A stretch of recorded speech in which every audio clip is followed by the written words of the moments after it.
BRS BJP పార్టీలపై మంత్రి పొంగులేటి శ్రీనివాసరెడ్డి మండిపడ్డారు. Jubilee Hills by election ను కొనుగోలు చేసేందుకు బీఆర్ఎస్ కాళేశ్వరం అవినీతి సొమ్మును ఖర్చు చేస్తోందని విమర్శించారు.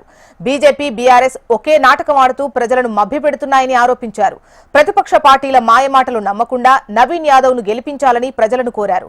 జూబ్లీహిల్స్ ప్రచారంలో భాగంగా బోరబండలో జరిగిన కార్యక్రమంలో వివిధ పార్టీలకు చెందిన వందలాది కుటుంబాలు మంత్రి పొంగులేటి శ్రీనివాసరెడ్డి, ఎంపీ రవి సమక్షంలో కాంగ్రెస్ పార్టీలో చేరారు.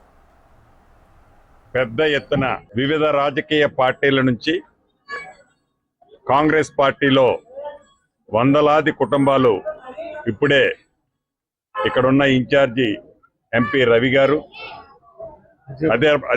అదే రకంగా విజయబాబు గారు చైర్మన్ గారు, సీతారాములు గారు, ఇంకా చాలామంది మిత్రులు ఆధ్వర్యంలో రమేష్ అన్న, పల్లమరాజు గారు, మోదన్న, ఇంకా అనేక మంది వారి మిత్ర బృందంతో కాంగ్రెస్ పార్టీలో జాయిన్ అయినందుకు మనస్ఫూర్తిగా వారందరికీ కాంగ్రెస్ పార్టీ పక్షాన కృతజ్ఞతలు, అభినందనలు తెలుపుతూ, తెలంగాణ రాష్ట్రంలో పేదోడు ప్రభుత్వం వచ్చిన లగాయత్తు రాష్ట్ర ఆర్థిక పరిస్థితి సహకరించకపోయినా ఇచ్చిన ప్రతి మాటని నెరవేర్చే దాంట్లో చిత్తశుద్ధితో గౌరవ ముఖ్యమంత్రి రేవంత్ రెడ్డి గారి నాయకత్వంలోని ఈ ప్రభుత్వం అనేక అభివృద్ధి సంక్షేమ కార్యక్రమాలు చేస్తూ ఈనాడు తెలంగాణ ప్రజల గుండెల్లో చిరస్థాయిగా ఏదైతే ఇందిరమ్మ బొమ్మ తెలంగాణ ప్రజల గుండెల్లో ఉందో దాన్ని మళ్ళీ గడిచిన 10 సంవత్సరాల ప్రభుత్వ